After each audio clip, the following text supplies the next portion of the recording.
ॐ सदाशिवसमारम्भां शङ्कराचार्यमध्यमाम् अस्मदाचार्यपर्यन्तां वन्दे गुरुपरम्पराम्। ॐ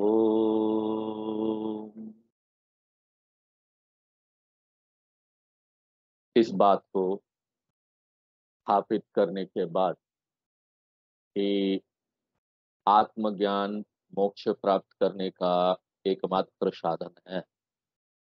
अब शंकराचार्य जी आत्म स्वरूप के बारे में बता रहे हैं। 16वें श्लोक से लेकर 30वें श्लोक तक। और ये जानने के बाद कि आत्मा बहुत सूक्ष्म है और कठिन बहुत है आत्मा को पहचान।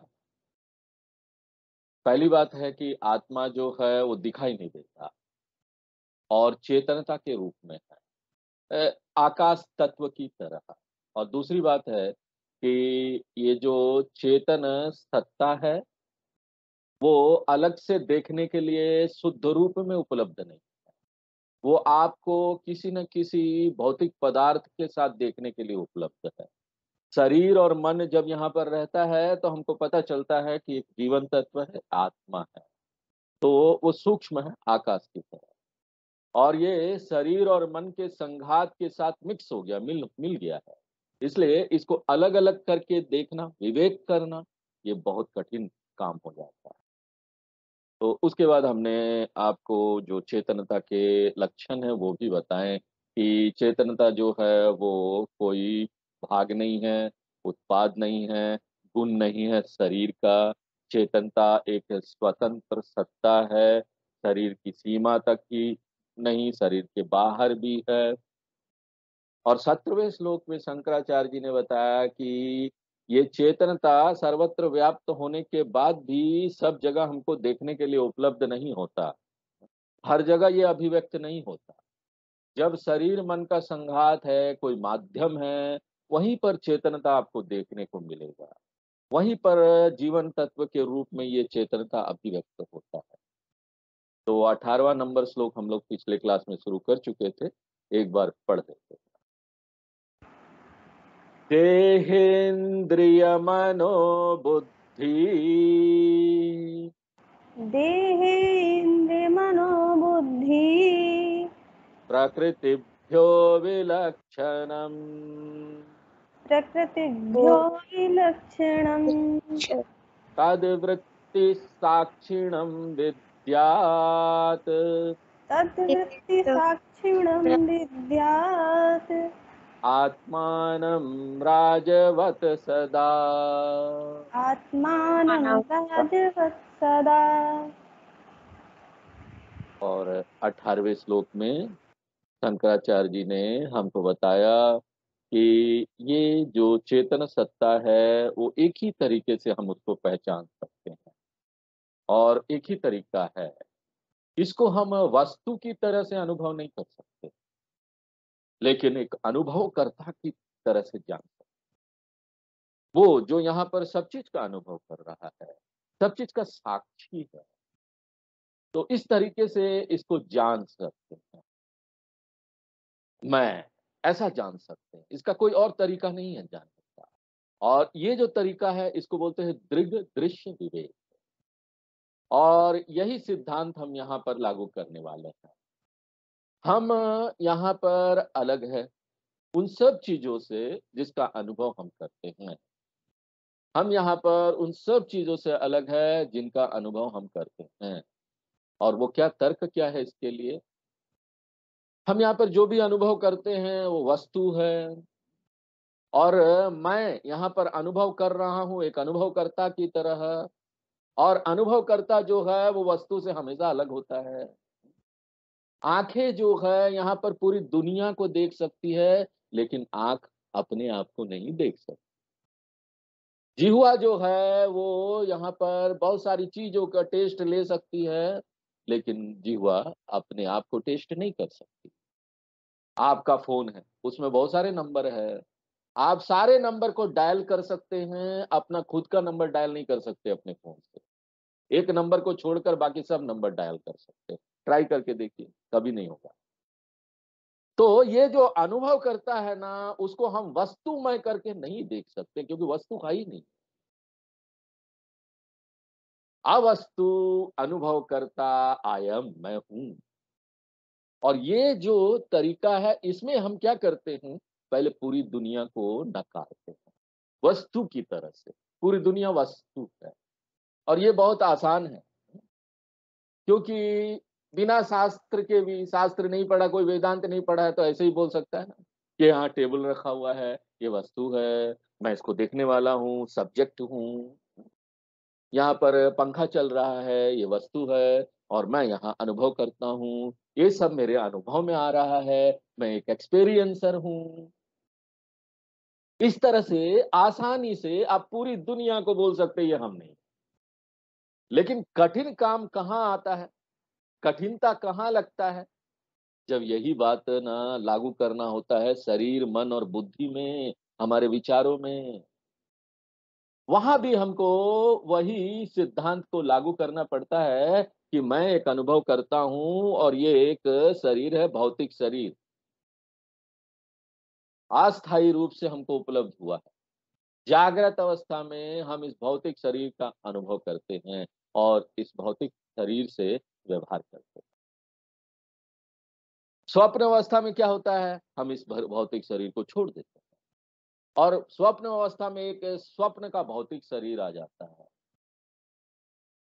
और उस भौतिक शरीर के माध्यम से हम एक अलग एक दुनिया का अनुभव करते हैं। तो यहाँ पर जागृत अवस्था में एक शरीर है, एक दुनिया अनुभव करने के लिए। स्वप्न अवस्था में भी वहाँ पर शरीर है, दुनिया है अनुभव करने के लिए। तो ये एक दो माध्यम है मेरे व्यवहार के लिए। मैं यहाँ पर जो भी चीज़ आपको दिखा सकता हूँ या मैं अपने आप को दिखा सकता हूँ, वो मैं नहीं। इसलिए मैं शरीर को भी दिखा सकता हूँ, मैं देख सकता हूँ अपने शरीर को, ये मैं नहीं। ये थोड़ा-सा कठिन काम है करना, लेकिन हमको सीखना पड़ेगा, कैसे इसको आत्मसात करें। और धीरे-धीरे करके हमको ना इंद्रियों की तरफ जाना चाहिए और इंद्रियों में भी यही सिद्धांत लागू करना चाहिए। यहाँ पर 2 आँखें हैं, ये उपकरण हैं, ये पूरी दुनिया को दिखाते हैं। जिस क्षण हम स्वप्न में जाते हैं, ये जो आँखें हैं, वो साइड रख देते हैं, दूसरा स्वप्न का आँख आ जाता है, स्वप्न का आँख अलग है, वहाँ पर कान अलग है, हाँ? वहाँ पर यहाँ हम चश्मा लगाते हैं, यहाँ पर कान का मशीन लगाते हैं, वहाँ पर स्वप्न में भी आपको कान का दूसरा मशीन होगा, आँखें का दूसरा चश्मा होगा। ये बहुत स्पष्ट हो जाता है कि शरीर जो है एक माध्यम है और इंद्रिय जो है वो भी उपकरण है। मन जो है एक दूसरा उपकरण है। ये सारे उपकरण हैं जिसका उपयोग हम कर रहे हैं और ये सब ना हमसे अलग है। और अगर ये सब हमसे अलग है, तो उसका जो कार्य है वो भी ना उनका है, हमारा नहीं। इसलिए उनका जो कार्य है वो मेरा नहीं है। इसलिए राग, द्वेष ये सब को उपकरण में आता है ना, मन में राग, द्वेष, काम, क्रोध, ये मेरी समस्या नहीं है। ये सब अशांति है जो इस उपकरण, मन रूपी उपकरण में हो रहा है। जब मन परिवर्तित हो जाता है, हम छोड़ देते हैं, वो नहीं है, सुषुप्ति अवस्था में चले जाते हैं, तो मैं ये शरीर भी नहीं हूँ, ये मन भी नहीं हूँ और इनका जो भी कार्य है उससे भी मैं दूर हूँ, स्वतंत्र। मैं उन सब से अलग। तो मैं कौन? यहाँ पर इस श्लोक में शंकराचार्य जी बोल रहे हैं, साक्षीणम विद्धि, अपने आप को साक्षी जानो, वो साक्षी चैतन्य जानो। देहेन्द्रिय मनोबुद्धि प्रकृतिभ्यो विलक्षण। देह, इंद्रिय, मन, बुद्धि सबसे विलक्षण। और प्रकृति का क्या बोल रहे हैं यहाँ पर? किसको बोल रहे हैं प्रकृति? कारण शरीर को, आनंदमय कोश को, ये सब कुछ को ले लीजिए। हाँ, शरीर त्रयम, 3 शरीर, पंचकोश, मैं सबसे अलग। मैं इन 3 शरीर से अलग हूँ, मैं इन 5 कोश से अलग हूँ।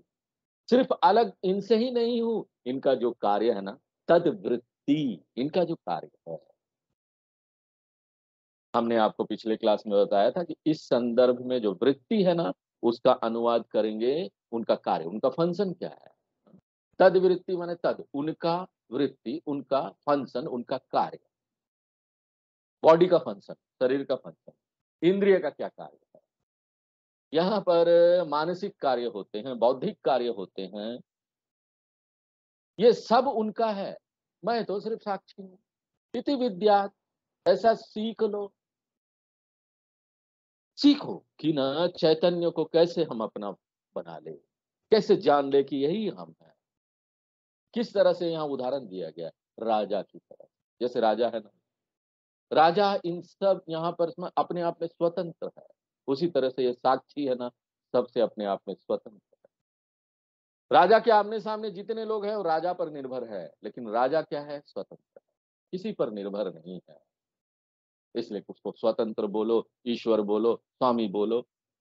उसी तरीके से मैं जो चैतन्य हूँ वो निर्भर नहीं हूँ शरीर पर मेरे रहने के लिए।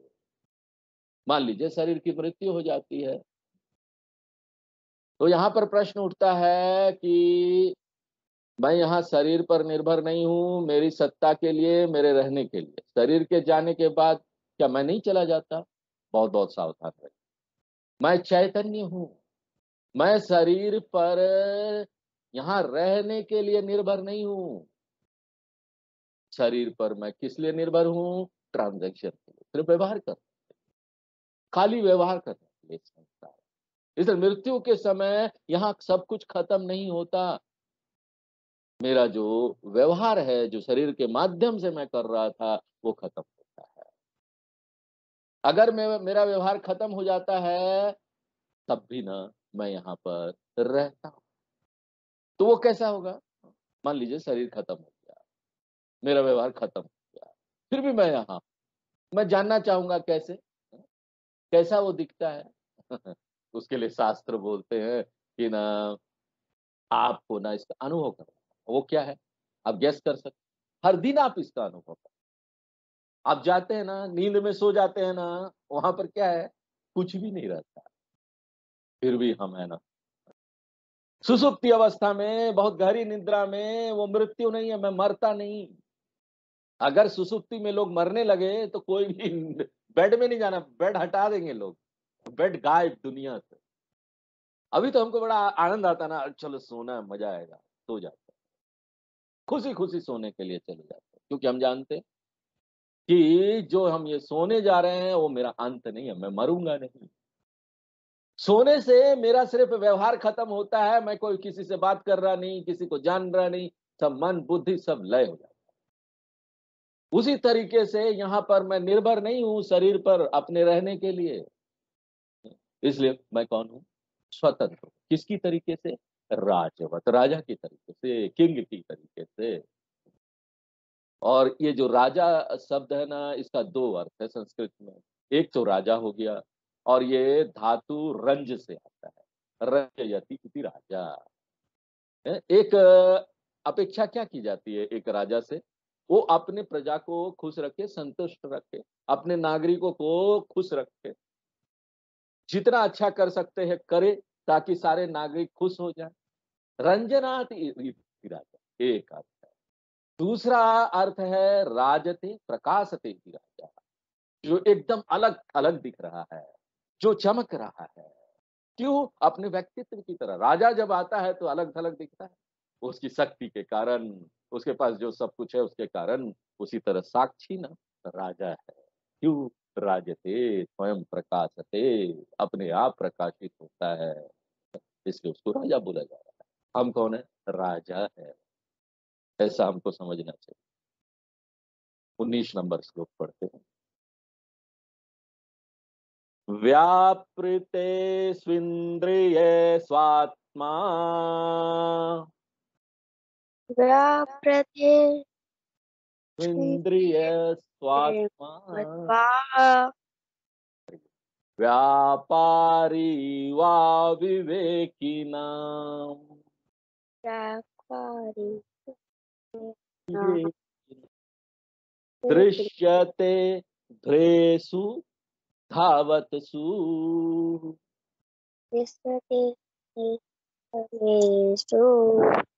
धावन्नीव यथा शशि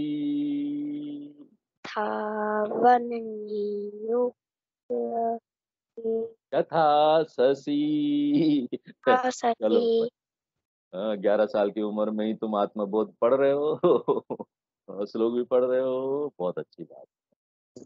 तो इस श्लोक में शंकराचार्य जी क्या बोलते हैं कि ये जो आत्म चैतन्य है वो सर्वत्र व्याप्त है और असक्षम है इधर उधर यात्रा करने के लिए, घूम नहीं सकता, हिल नहीं सकता। Atma Chaitanya is incapable of travelling, travel नहीं कर सकता। तो क्या, मैं अगर आत्म चैतन्य हूं तो I am free from all move, मैं सभी गति से स्वतंत्र, ऑल मोशन, यहां तक कि यात्रा से भी स्वतंत्र हूं। यहाँ कोई यात्रा नहीं है मेरा, कहीं आता जाता। तो यहाँ पर अगर हम बात करते हैं कि मृत्यु के बाद हमको दूसरा लोक में जाना पड़ेगा, पितृलोक में जाएंगे कि स्वर्ग लोक में जाएंगे, आदि आदि ये सब बात करते हैं। ये बातें कहां से आ रही है, ये वाक्य कहां से आ रही है? अज्ञान के कारण। यहाँ पर यात्रा कौन करता है? एक लोक से दूसरे लोक कौन जाता है? आत्मा नहीं जाता। कौन जाता है? सूक्ष्म शरीर जाता है, सटल बॉडी जाता है, या फिर मन जाता है। मन ट्रैवल करता है। आपका जो ये मन है ना, इसी जन्म का नहीं है, पिछले कई जन्मों का मन है। हाँ, यहाँ पर जो शरीर है, भौतिक शरीर, वो यात्रा नहीं कर सकता मृत्यु के बाद। क्यों? वो तो जल जाता है, यहीं मिट्टी में मिल जाता है। हम यहाँ पर बोलते हैं जीव आत्मा यात्रा करता है। तो यहाँ पर ना ये जो वाक्य हम बोल रहे हैं, अज्ञान के कारण बोल रहे हैं। हम गलती से मन को या सूक्ष्म शरीर को आत्मा समझ लेते हैं। आत्म चैतन्य यहाँ यात्रा नहीं करता, क्योंकि वो स्वतंत्र है हर एक गति से, चलने से। जब यहाँ पर कोई चीज यात्रा करता है ना, तो हमको ऐसा लगता है कि आत्मा यात्रा कर रहा है, उसका धर्म आत्मा पर आ जाता है। लेकिन आत्मा यहाँ ट्रैवल नहीं कर सकता, यही यहाँ पर बताया गया। व्यापृतेषु इंद्रियेषु, यहाँ पर जो शरीर है वो हिलेगा डुलेगा, क्रिया करेगा, इधर उधर जाएगा, और जो इंद्रिय है उसमें यहाँ गतिविधि होगा, सारी क्रियाएं होगी इंद्रियों में। मन में भी यहाँ पर ना गति होगी, क्रियाएं होगी, लेकिन चैतन्य उसमें कुछ नहीं। लेकिन अविवेक के कारण, डेल्यूशन, भ्रम के कारण व्यापारी युवा, हमको ऐसा लगता है कि ये चेतनता है ना, वो इधर उधर घूम रहा है, इधर उधर जा रहा है। और ये भ्रम किसको है? अविवेकी ना, एक अज्ञानी व्यक्ति को है, जो अविवेकी है, जिसको नहीं पता। और यहाँ पर ना आपको अपने दैनंदिन जीवन में बहुत सारे उदाहरण मिलेंगे। शंकराचार्य जी तो बाद में उदाहरण दे रहे हैं, लेकिन हम आपको यहाँ पर बहुत सारे डेली उदाहरण दे सकते हैं, डेली का। यहाँ पर हम बात करते हैं ना, सूर्य उगा आज पूरब में और सूर्य डूबा आज पश्चिम में। हम बोलते हैं रोज सूर्य उगा, सूर्य डूबा। हम लेकिन जानते हैं ना, सूर्य हिलता भी नहीं। हा? सूर्य कभी पूरब से पश्चिम की तरफ नहीं जा सकता। ये सिर्फ धरती है जो यहाँ पर पश्चिम से पूरब की तरफ जा रही है। और क्या लगता है हमको? धरती तो हिलती नहीं है, वो एक जगह खड़ी है, लेकिन धरती क्या है? तीव्र रूप से घूम रही है। और दूसरा उदाहरण क्या? आप ट्रेन में जाते हैं ना, कभी कभी आप देखेंगे दूसरा ट्रैक में एक दूसरा ट्रेन खड़ा है, और वो जब घूमता चलता है ना, तो आपको डाउट होता है, अरे मेरा ट्रेन तो नहीं चल रहा है।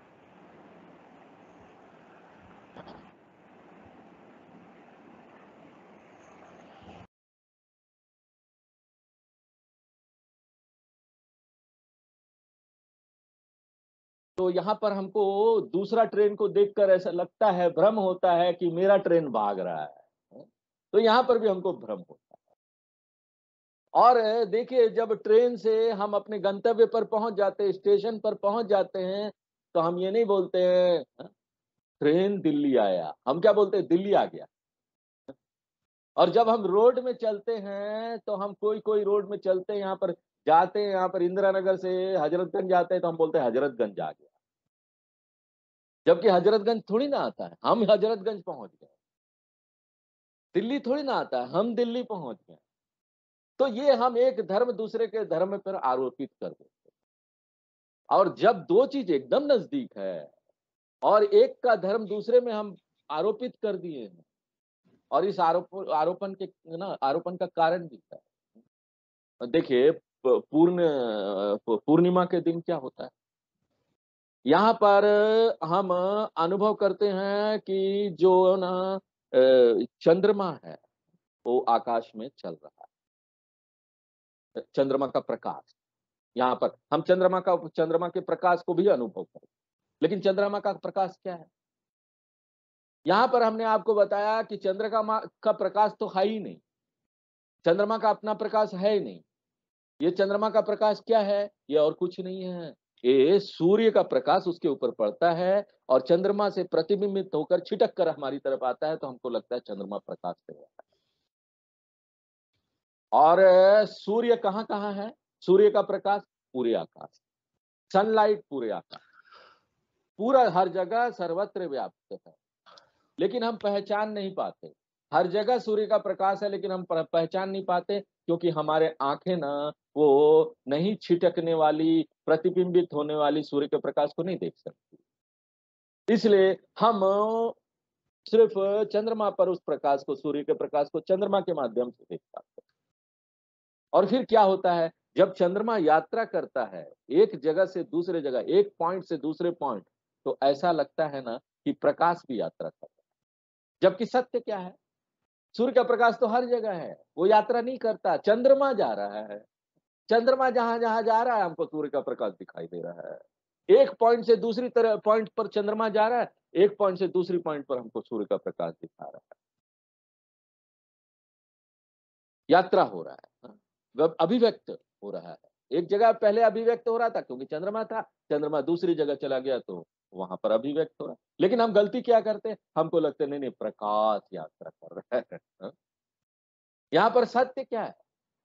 सूर्य का प्रकाश एक जगह पर अभिव्यक्त हुआ चंद्रमा माध्यम होने के कारण, फिर चंद्रमा दूसरी जगह गया तो वहां भी सूर्य का प्रकाश था, हमको दिखाई दिया। कुछ समय के बाद एक पॉइंट से दूसरे पॉइंट पर सूर्य का प्रकाश दिख रहा है। सूर्य का प्रकाश कभी यात्रा नहीं किया, कभी इधर से उधर नहीं गया, वो सिर्फ दिखा, एक जगह से दिखा दूसरी जगह दिखा। उसी तरीके से कल्पना कीजिए, हमारा जब ये शरीर यात्रा करता है एक जगह से दूसरे जगह, तो यहाँ पर क्या यात्रा करता है? चेतनता या आत्मा यात्रा नहीं करता, शरीर यात्रा कर रहा है, शरीर गतिवान है। लेकिन ऐसा लगता है ना कि यहाँ पर मैं भी चल रहा हूं, और मैं कौन हूं? वो सर्वत्र व्याप्त गतिहीन चेतनता, नित्य सर्वगतः, मैं कहीं नहीं यात्रा कर सकता। मेरे अंदर सब कुछ यहाँ चल रहा है, मैं नहीं चलता। मेरे अंदर सब हिलडुल रहा है। और ये जो दृष्टि है ना, ये आत्मज्ञान। अब श्लोक की तरफ देखिए, इंद्रियेषु व्यापृतेषु सतसु। जब सारे यहाँ पर अंग है ना वो सक्रिय है, आत्मा व्यापारी इव, मैं यहाँ पर एक्टिव हूँ, सक्रिय हूँ, अविवेकी ना। एक जो व्यक्ति अविवेकी है, जिसको ज्ञान नहीं है, उसकी दृष्टि से यहाँ आत्मा अनात्मा को मिला दिया गया। और शंकराचार्य जी इसके लिए उदाहरण देते हैं, अभ्रेषु दावत्सु सत्सु। यहाँ पर आकाश में पूर्णिमा के दिन यहाँ पर चंद्रमा क्या है? अपेक्षाकृत स्थिर दिखाई देगा, स्थिर है नहीं वो, लेकिन वो भी ढील रहा है, लेकिन अपेक्षाकृत स्थिर है। किसके अपेक्षा की स्थिर है? बादलों की अपेक्षा, उसमें कम गति है। चंद्रमा के सामने जो बादल है वो ज्यादा तेज गति से भाग रहे हैं। देखिए ये सब उदाहरण शंकराचार्य जी हमको क्यों देते हैं? क्योंकि वो ना सोचते हैं कि हम लोगों के पास बड़ा समय है, हम लोग ना बाहर निकल के चंद्रमा को निहारते हैं, प्रकृति को निहारते हैं। वो प्रकृति का उदाहरण देते हैं। क्योंकि हम प्रकृति के बीच रह रहे हैं, लेकिन हमारे पास क्या है, समय ही नहीं है सब देखने के लिए। क्यों? क्योंकि आजकल वो यूट्यूब आ गया, फोन आ गया, लगे हुए हैं पूरे दिन फेसबुक में नहीं तो यूट्यूब में। हाँ, पूरे दिन फोन पर ही कुछ चल रहा है, किसी से बात चल रहा है। हमारे पास समय ही नहीं कि हम बाहर निकले, प्रकृति को निहारे, हम देखें कि किस तरह से बादल भाग रहे हैं। रात के समय आकाश में आप कभी देखेंगे कि किस तरह से चंद्रमा है, बादल भाग रहा है। हाँ, कई लोगों ने देखा भी होगा। तो यहाँ पर क्या है कि जो ये भागने वाली क्रिया है, जो बादल की है, वो हम ना चंद्रमा पर डाल देते हैं कि चंद्रमा भाग रहा है तेजी से। इसलिए बोलते हैं आभ्रेषु धावत्सु सत्सु तत्सु। आभ्रम का क्या अर्थ है? क्लाउड, बादल। शशि धावन इव भवती, ये शशि जो मून है, जो चंद्रमा है, वो लगता है भाग रहा है, दौड़ रहा है। उसी तरीके से एक व्यक्ति जब बोलता है ना, मैं बूढ़ा हो गया हूँ, मैं बीमार हो गया हूँ, मैं भयभीत हूँ, कुछ दिन बाद मैं मर जाऊंगा, मुझे चिंता है, मेरे बच्चे कैसे मेरे बिना काम चलाएंगे, पता नहीं उनका क्या होगा। जबकि सत्य क्या है? बच्चे सब इंतजार कर रहे हैं, माँ बाप कब जाएंगे, प्रॉपर्टी उनको मिल जाएगी। अब दूसरी बात है, ये अच्छे लोग भी है यहाँ पर। तो यहाँ पर क्या है, चिंता जो है, यहाँ कल्पना, ये सारी चिंताएं कल्पना पर आधारित। क्या कल्पना हमने कर लिया है? मैं ये शरीर।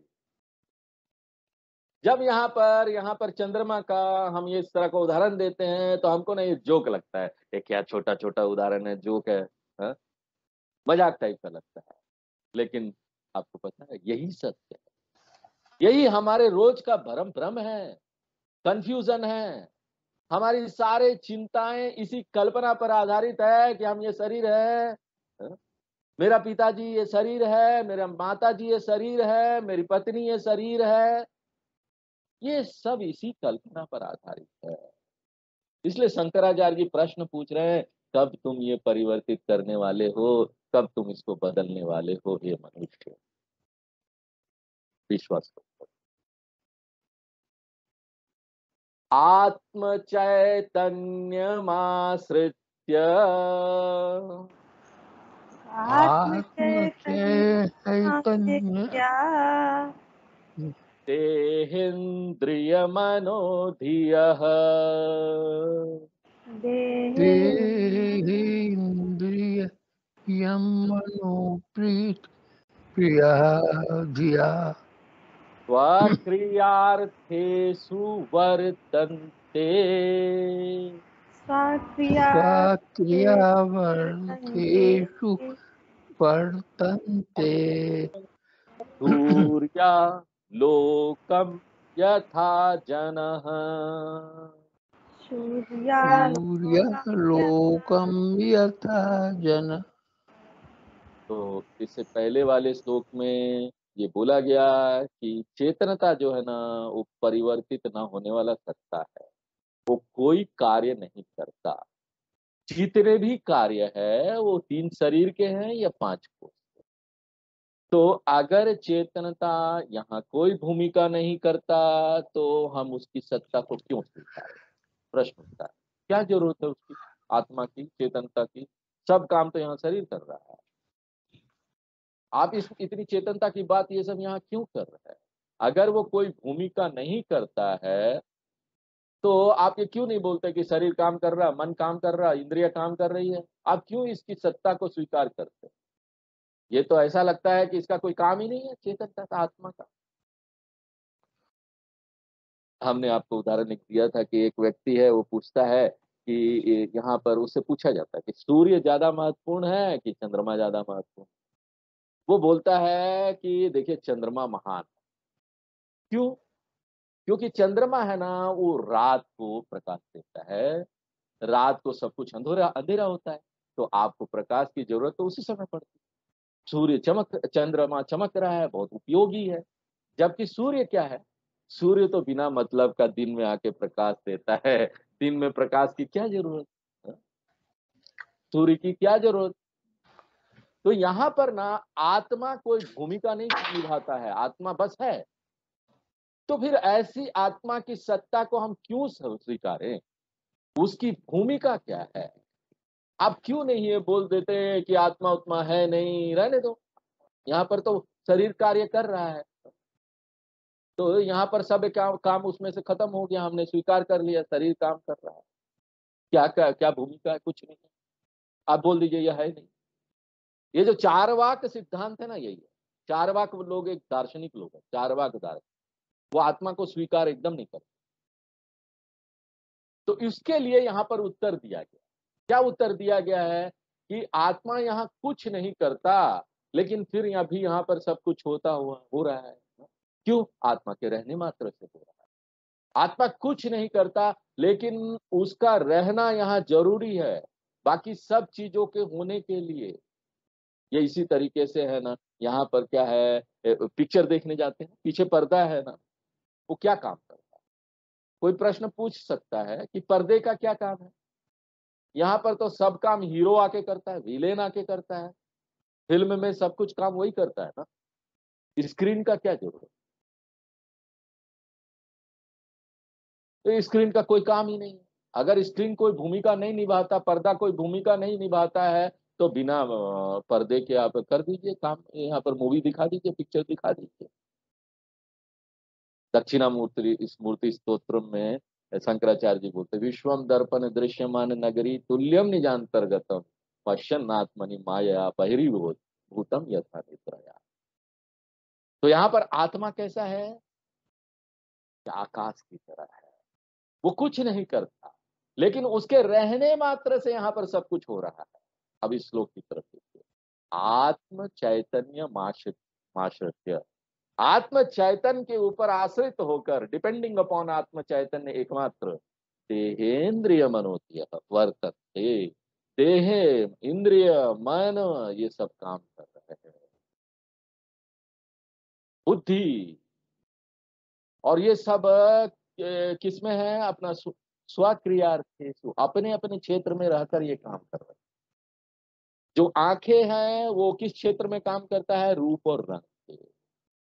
यहाँ पर जो बोल रहे हैं ना अर्थेषु, अर्थ जो बोल रहे हैं ना, अर्थ का अर्थ है कि क्षेत्र, उस क्षेत्र में। जो कान है वो ध्वनि के क्षेत्र में काम करता है, भाषा के क्षेत्र में काम करता है। उसी तरीके से मन और बुद्धि भी अपने अपने क्षेत्र में रहकर काम करते हैं। ये सब होता है क्यों? क्योंकि वो आत्मा के ऊपर निर्भर है, दो चीजों के। और इसको ना हम बहुत हल्के में ले लेते हैं, हम देखते ही नहीं इस तरफ। छोटी छोटी चीजों से हमारे आचार्य लोग हमको ये चीज इतनी बड़ी चीज दिखा देते, हम छोटी छोटी चीजों की तरफ ध्यान नहीं दे रहे। अब ये दो बेसिक चीज क्या है हमारे? तो जो मूलभूत चीज है, एक है सत्ता और दूसरा है चेतनता।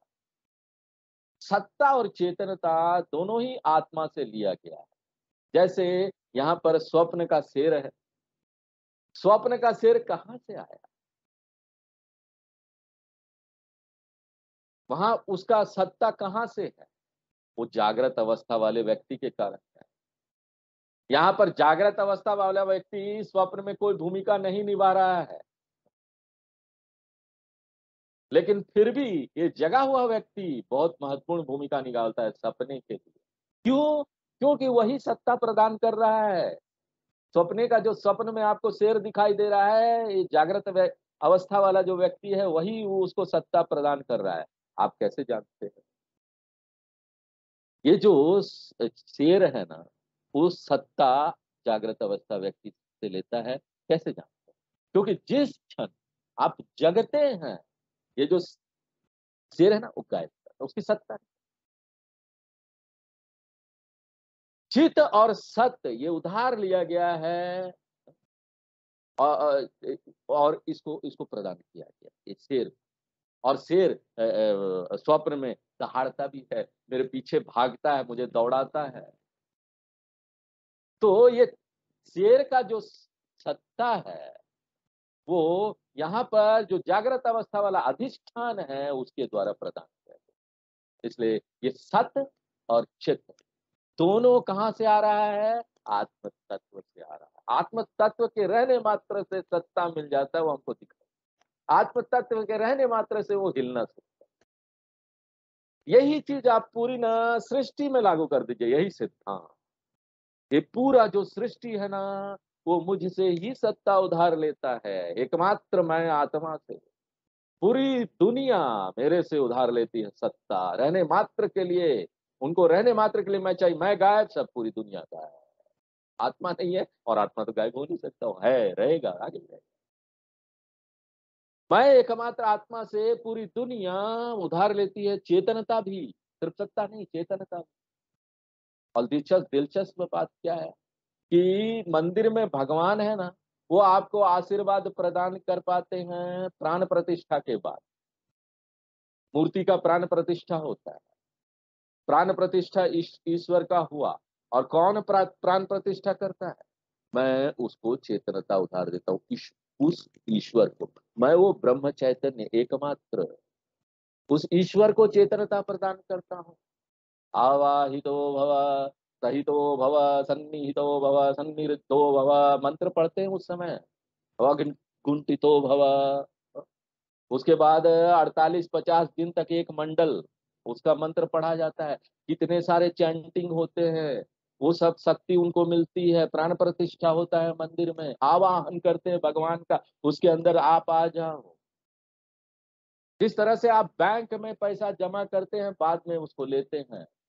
हर एक देना बैंक यहाँ पर, पहले लेना बैंक है, पहले लेता है फिर बाद में देता है। आप भी पहले ले, यहाँ से ले रहे हैं, यहाँ पर चेतनता दे रहे हैं। मैं ही वो स्रोत हूँ चेतनता का। कहीं भी यहाँ पर चेतनता है ना, वहां पर हमने जमा किया ईश्वर। शंकराचार्य जी ने ग्रंथ लिखा है मनीषा पर, ब्रह्मेवाहमिदं जगत सकलम चिन्मात्र विस्तारितम सर्वं चैत विद्यया त्रिगुणया देशम मया कल्पितम। मैं ब्रह्म हूँ, मेरे से ही ये पूरी दुनिया है, सब चेतनता मैंने दिया है उसको। लेकिन जब मैं बोलता हूं ना, थोड़ा भ्रम भी हो सकता है यहाँ पर। यहाँ मैं का क्या अर्थ है? स्थूल या सूक्ष्म शरीर नहीं, मैं मतलब ये शरीर नहीं, स्थूल सूक्ष्म शरीर नहीं, मैं जो चेतनता से कुछ होता है, उसी ने यहाँ पर पूरी चेतनता तो सबको दिया हुआ है। मैं ब्रह्म चैतन्य यहाँ पर एक व्यक्ति को भी चेतनता प्रदान करता हूँ, एक छोटा व्यक्ति को भी। और ईश्वर का परिभाषा क्या है? ईश्वर भी एक प्रतिबिंबित माध्यम है। जब हम किसी ईश्वर की बात करते हैं ना, बस ईश्वर का खोल बड़ा है, मेरा खोल छोटा है, तो मैं उसमें से अपना पावर ज्यादा रिफ्लेक्ट नहीं कर पाता। मैं छोटा ही शरीर है, भगवान बड़ा शरीर है, उसके पास पावर ज्यादा है। उसको भी चेतनता किसने दिया? वही मेरे पीछे जो चेतनता है, मैं ही वो हूँ।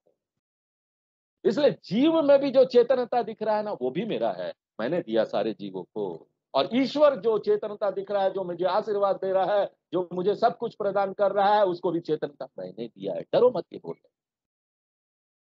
डरना नहीं चाहिए। इसलिए यहाँ पर क्या बोल रहे हैं? आत्म चैतन्य माश्रित्य। यहाँ पर जो भी प्रतिबिंबित चैतन्य है, छोटे छोटे सारे, उसको भी चेतनता मैंने दिया है। एक व्यक्ति वाला माध्यम, वो थोड़ा सा नीचा है, वो भगवान को मानता है, वो अब बोलते हैं बस मैं दास हूँ, वो स्वामी है। और ईश्वर क्या है? पूरी दुनिया का स्वामी है, सर्वज्ञ है। उनको भी चेतनता मैंने दिया है। जब मैं यहाँ प्रार्थना करता हूँ तो इस शरीर में भगवान मेरे को सब कुछ देना। लेकिन जब मैं ये बोलता हूँ कि यहाँ पर मैं हूँ ब्रह्म चैतन्य, तो यहाँ पर ना तो मैं ये छोटा व्यक्ति हूँ, ना ही मैं वो ईश्वर हूँ। मैं कोई यहाँ पर प्रतिबिंबित माध्यम नहीं। लेकिन शर्त क्या है? हर समय आप इस बात को याद रखिए, तब हर समय आप इस बात को याद रखिए कि आप वो ब्रह्म चैतन्य, तब आप ऐसा बोल सकते हैं।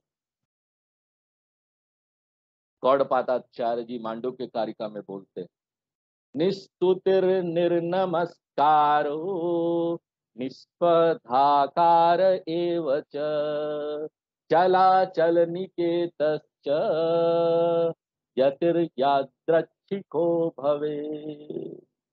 सब चला चल यहाँ पर हमेशा उसमें रहे। एक विद्वान व्यक्ति, जो एक ज्ञानी व्यक्ति है ना, जो ये समझ लिया कि मैं मूल चैतन्य आत्मा हूँ और मैं ये एक व्यक्ति, एक ईश्वर वाला जो प्रतिबिंबित माध्यम है, उसे परे निकल गया हूँ, तो उस व्यक्ति को धर्म की जरूरत नहीं, वो धर्म से परे निकल जाता है। इसलिए क्या बोलते हैं, स्वक्रियार्थेषु वर्तन्ते, और उसके लिए उदाहरण भी यहाँ दिया गया। उदाहरण क्या है, सूर्यालोकम यथा जरा। सूर्यलोक यानी सूर्य का प्रकाश। सूर्यालोकम, बहुत ध्यान रखिए, सूर्यलोक आपको लगेगा कि एक लोक है जहाँ सूर्यलोक, नहीं, सूर्यालोकम। सूर्य प्लस आलोक, संधि विच्छेद करें, सूर्य प्लस आलोक। आलोक यानी प्रकाश। तो मैं सूर्य के प्रकाश की तरह हूं। इसका क्या अर्थ हुआ कि मान लीजिए बाहर यहाँ पर लोग खेल रहे हैं, ग्राउंड में पूरा ट्रैफिक है, गाड़ियां चल रही है, यहाँ पर सूर्य का प्रकाश आता है ना, उसका कोई रोल नहीं है। सूर्य का प्रकाश कोई भूमिका नहीं निभाता, वो जाके लोगों के साथ मिलकर ग्राउंड में खेलता नहीं, एक्टिविटी नहीं करता, वो खरीदता बेचता नहीं, यहाँ वो गाड़ियां नहीं चलाता। सनलाइट कोई रोल प्ले नहीं करता लोगों की क्रियाओं में। लेकिन बिना सूर्य के प्रकाश के ये सब क्रियाएं नहीं हो सकती। अगर सूर्य का प्रकाश नहीं होगा तो आपको रास्ता ही नहीं दिखेगा, गाड़ी क्या चलाए, और रास्ता है कि नहीं है वो भी नहीं समझ में आएगा। तो ये चाहिए, सूर्य का प्रकाश चाहिए। इसको शास्त्रों में बोलते हैं सानिध्य मात्रेण सर्वम प्रवर्तते। सिर्फ रहने मात्र से, मेरे प्रेजेंस से यहाँ पर सब कुछ हो रहा है, मैं कुछ नहीं करता, मेरे रहने मात्र से सब कुछ हो रहा है। इसलिए यहाँ पर सब कुछ मुझ आत्मा में डिपेंड है, निर्भर है, मैं उसका अधिष्ठान। जिस तरह से सभी लोग सूर्य के प्रकाश पर निर्भर है, उसी तरह से आत्मा में निर्भर है सब कुछ। तो आज ये विराम देते हैं, आगे पूर्णमदः पूर्णमिदं पूर्णात् पूर्णमुदच्यते पूर्णस्य पूर्णमादाय पूर्णमेवावशिष्यते। ओम